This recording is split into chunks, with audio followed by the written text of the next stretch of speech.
하나님은 인내하신 분이십니다. 다시 말해서 자비로우신 그리고 사랑이 많으신 분. 그래서 인내하신 하나님이랍니다. 하나님께서 누구를 사랑하시냐면은 하나님 품속에 독생하신 그 아들을 사랑하십니다. 그래서 마태복음 3장 17절과 17장 5절에 하나님 그를 가르쳐서 저는 내 사랑하는 아들이요 내 기뻐하는 자라라고 말씀하셨어요. 좀 부모는 누구나 자식을 사랑합니다. 근데 자식이 부모의 사랑을 인정하지 않고 부모님의 말을 듣지 않으면 부모는 큰 배신감을 느끼게 되는 거예요. 부모는 설상 자신은 부모를 잘 섬기지 못했어도 자식이 말을 듣지 않을 때는 큰 분노를 느끼게 되는 겁니다. 자식이 잘 되기만을 바라는 부모의 심정으로 자식이 알아주지 못한 것에 대해서 마음에 상심하게 되는 거예요. 신앙생활을 하던 이 부모가 노안으로 세상을 떠날 때 과연 무엇을 위해서 기도할까요? 조금만 더 살게 해달라고 기도할까요? 아닙니다. 아마 대부분의 이 부모는 자식을 위해서 기도할 겁니다. 자식이 잘되고 특히 영적으로 많은 복과 은혜를 받게 해달라고 그 죽음 앞에서도 기도를 할 겁니다. 소심이 있는 자식들이라면 부모님이 하나님께 간구하는 대로 성실하게 신앙생활을 하기 위해서 노력하게 되는 겁니다. 반대로 자식이 그런 부모의 마음을 읽지 못하면 무시하게 되면 부모의 마음은 크게 상실할 수밖에 없어요. 사람이나 곤충이나 자기 자식을 사랑하는 마음은 대단히 크게 됩니다. 이는 아들을 사랑하는 하나님의 사랑에 대한 일종의 모형이기도 하기죠. 하나님의 사랑에 대해서는 어떤 피조물이 아니라 하나님은 자기 품속에서 독생하신 아들을 지극히 사랑하는 거예요. 민물에 불과한 이 곤충도 제 새끼를 위해서 자기 몸을 주고지만은 하물며 아들에 대한 하나님의 사랑이 얼마나 큰지.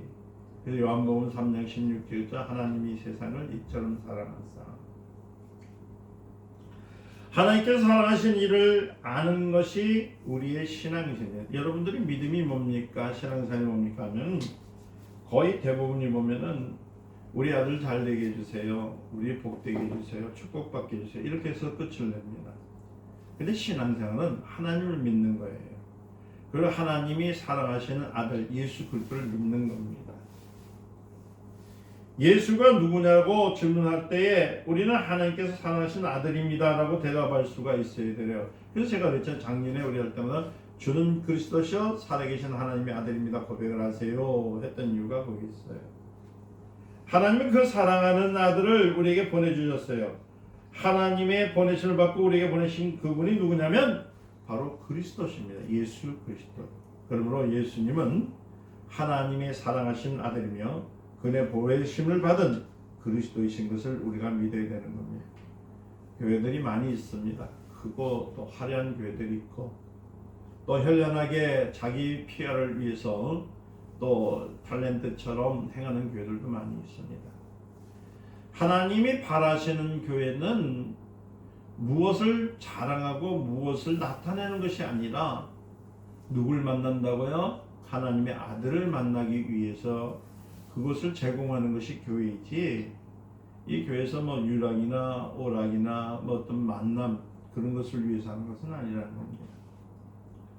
하나님은 세상에 있는 많은 민족 가운데 이스라엘을 택하셨고 그들에게 무엇을 주셨냐면 율법을 주셨어요.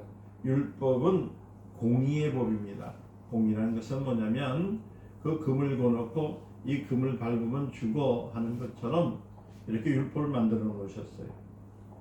공의에는 인정과 애정과 감정이 개입될 수 없습니다. 오직 뭐만 있냐면 법에 따른 판단뿐이에요. 그러니까 아버지와 아들 사이에도 범죄를 이루면 아들이 범죄면 아들이 그 벌을 받는 것이고 아버지가 벌을 내면 아버지가 벌을 받게 되는 공의를 말하는 겁니다. 이스라엘은 공의의 법 아래에 있었기 때문에 율법을 지키는 자는 하나님의 인도를 받았습니다. 그리고 율법을 지키지 않는 자는 가차 없이 버림을 받게 되어버리는 겁니다. 여러분, 농부가 이렇게 보면 쭉정이는 어떻게 됩니까? 불에 태우지요. 그 쭉정이는 태울 때 그 농부는 안타까워하는 마음이 없습니다. 그냥 그 장년이 알곡이 없으니까 태워버린다고 생각하는 거예요. 가수원지기가 열매 맺지 않는 나무를 잘라서 그 가지를 안타까워하지 않고 태워버리는 것처럼 이와 마찬가지로 하나님의 공의 아래 둔 사자들은 율법을 꺼는 순간 멸망을 받을 수밖에 없는 거예요. 하나님의 사랑을 배신하고 하나님을 실망하는 것이 무엇이냐면 죄라고 하는 겁니다. 부모의 사랑을 배신하고 부모를 실망하게 하는 것이 뭐냐면 불효인 것처럼요.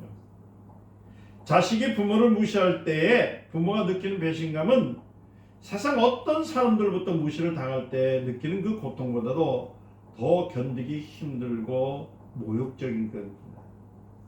부모는 온갖 희생을 감수하면서 자식을 키웠습니다. 만약 자식이 그런 부모를 윽박지르거나 무시한다면 부모는 참을 수 없는 모욕감을 느끼게 되고 결국은 스스로가 죽게 되어 있습니다. 이와 마찬가지로 하나님으로부터 하여금 배신감을 느끼게 하는 것을 가르쳐서 뭐라고 하는 죄라고 해요. 그걸 하마르티아라고 합니다. 그것은 뭐냐면 하나님을 만나지 못한 것. 하나님께서 창조하신 인간이 하나님을 무시하고 거역할 때에 하나님께서 얼마나 큰 배신감을 가졌는가 우리 한번 생각해 보아야 되는 거예요. 제대로 깨닫게 하려고 하나님께서 이스라엘에게 주신 것이 율법입니다. 그러면 이방인은 무엇으로 통해서 죄를 깨닫게 됩니까? 사람들이 누구나 다른 양심이라는 게 있습니다. 양심이라는 게 있어요. 양심은 뭐냐면 율법의 모형입니다. 그래서 율법을 신앙 양심이라고도 하는 거예요. 그런데 이스라엘 백성들은 율법 앞에서도 죄를 깨닫지 못했습니다. 그래서 마태복음 5장 21절과 28절에 뭐라고 하냐면 그들에게 마음으로 음욕을 품는 자마다 간음한다고 말했고 탐욕을 품는 자마다 다 도둑질하는 자라 했습니다. 그리고 형제를 미워하는 자마다 다 살인자라고 했어요. 이 말은 무슨 뜻이냐면요. 율법으로서 한 사람도 그것에서 나올 수 있는 사람이 없다는 거예요. 이는 율법을 강함으로써 스스로 의롭다 생각하는 사람들조차도 정죄를 받게 하는 것이죠. 인간이 다른 동물과 다른 점은 뭐가 있기 때문일까요? 바로 양심이라는 게 있기 때문이에요. 양심이 없는 사람은 마치 동물과 같아요. 양심은 그 자체가 무엇을 말하면 인간의 속성, 인간이 살아있음을 느끼게 하는 겁니다. 그리고 양심이 있는 사람이라면 누구나 무엇을 갖고 있으냐면 마음속에 가책을 가져야 되는 거예요. 그래서 마음속에 있는 악한 일을 아직 행하기로 작정이 전에 양심은 사람에게 가책을 가져오게 됩니다. 그래서 여러분 죄를 짓기 전에 어때요? 마음이 두근두근거리죠. 그리고 뭔가 불안함이 느끼죠. 그게 바로 양심의 가책이라고 하는 거예요. 이스라엘에게 주신 율법은 사람들이 이미 행한 죄에 대해서만 정죄하지만은 양심은 아직 행동에 옮기지 않는 마음속의 생각까지도 정죄하게 되는 겁니다. 사람이 양심의 가책을 느꼈다는 말은 양심 위에 정죄되었다는 말을 하는 겁니다. 양심에 따라 사는 사람을 멸망받을 수밖에 없다는 겁니다. 그래서 많은 사람들이 그래요. 예수 믿으세요. 그러면 나는 죄를 안 졌어요. 그러나 그 양심에는 이미 죄가 있습니다. 혹은 가수원지기에 의해서 제거된 마른 가지처럼 공의의 심판을 면할 수가 없다는 것. 그렇다고 사람이 양심이 없이 살 수가 있기는 없습니다. 양심 없이 사는 사람은 짐승과 다를 바가 없어요. 이처럼 인간은 양심 없이 살 수도 없고 양심에 따라 살 수도 없는 진퇴양회의 처지에 빠져 살 수밖에 없다는 거예요. 하나님께서 사랑하시는 아들을 세상에 보내신 것은 인간으로 하여금 아들 안에 들어와서 하나님의 사랑을 받게 하기 위함입니다. 하나님의 사랑은 공의의 법입니다. 공의의 법 아래 두지 않았습니다. 하나님의 사랑은 오직 아들에 대한 사랑뿐인 거예요. 그래서 우리가 예수를 믿으세요 하는 것은 하나님의 아들을 믿으라는 것이거든요. 뭐 어떤 종교의 장을 믿으라는 거 아니야. 어떤 교회 유명한 목사를 믿으라는 것이 아니에요. 요새 신천지나 여러분들 알다시피 여러 이단들이 나오는 것은 자꾸 자기를 믿으라거든요. 그것이 아니라 우리는 하나님의 아들을 믿는 겁니다. 오늘 우리가 하나님의 사랑을 받을 수 있는 것은 우리가 하나님의 아들이신 예수 그리스도 안에 있기 때문이에요. 우린 율법 아래에 있을 것인지 아니면 그리스도 안에 있을 것인지 선택해야 되는 거예요. 다시 말해서 공의 심판을 받을 것인지 하나님의 사랑을 받을 것인지를 결정할 줄 알아야 됩니다. 예수를 거절하고 양심대로 살겠다고 결정하는 사람은 정죄를 피할 수 없으므로 결국 그 영혼이 멸망받을 수밖에 없지만, 그리스도 안에 있기로 결정하는 사람은 그리스도의 지체로서 하나님의 사랑을 받을 수밖에 없습니다. 그러면 그리스도 안에 들어가는 방법은 무엇입니까? 다른 것이 아니라 바로 침례, 세례를 받는 거예요. 이 세례는 예수 그리스도께서 우리 죄를 대신해서 죽으신 후로 말미암아 부활하셨다는 것을 믿는 사람이 그의 죽으심과 부활에서 연합되는 체험을 갖게 되는 겁니다. 우리는 침례를 받음으로써 율법 아래 있던 사람을 창사시키려고 그리스도와 연합하여 되어 있습니다. 그리고 새 사람 되었습니다. 우리가 율법의 정죄에 벗어나 하나님의 사랑 안에 들어온 것은 자신의 공로가 아니라 그리스도께서 십자가에 달려 죽으시고 부활하신 공로로 말미암아 왔다는 겁니다. 여러분, 복음이란 무엇입니까? 복음이란 하나님의 사랑을 받으라라는 소식을 복음이라고 하는 거예요.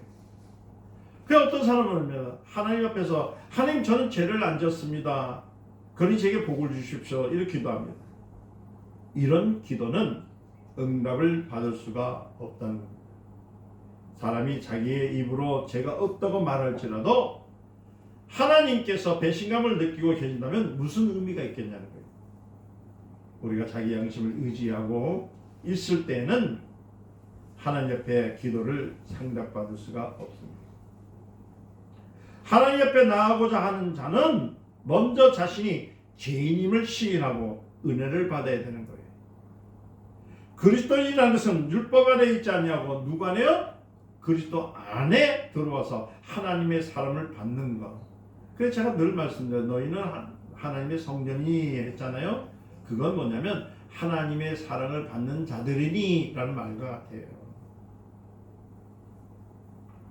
인내하신 하나님은 사랑하는 아들에게 그리스도라는 직분을 주셨어요. 그리고 우리에게 보내주셨습니다.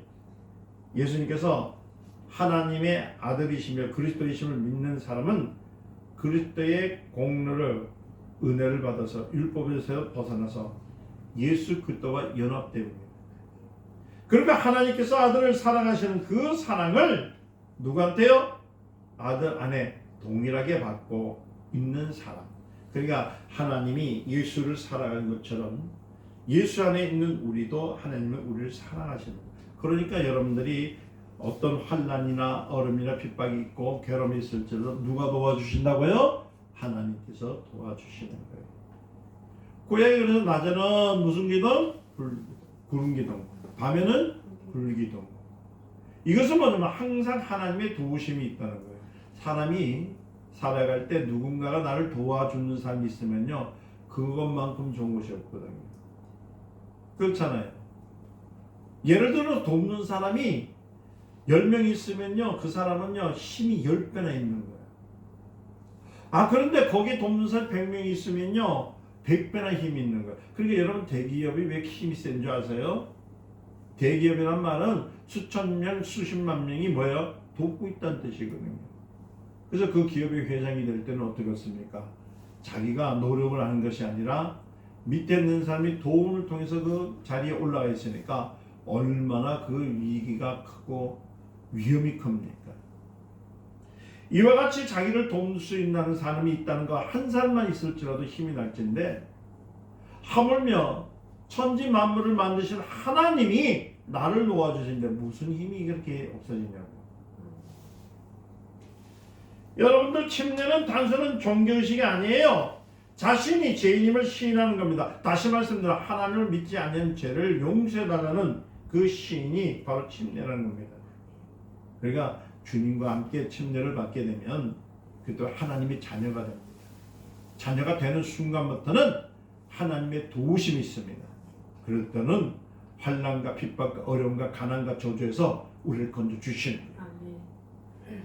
우리가 침례를 받았다는 것은 무슨 의미냐면 그리스도인이 됐다는 거예요. 그리스도인이 됐다는 말은 뭐냐면 누구와 함께요? 예수와 함께 하나가 됐다는 의미요. 그것은 하나님의 사랑을 받는다는 의미가 있다는 거예요.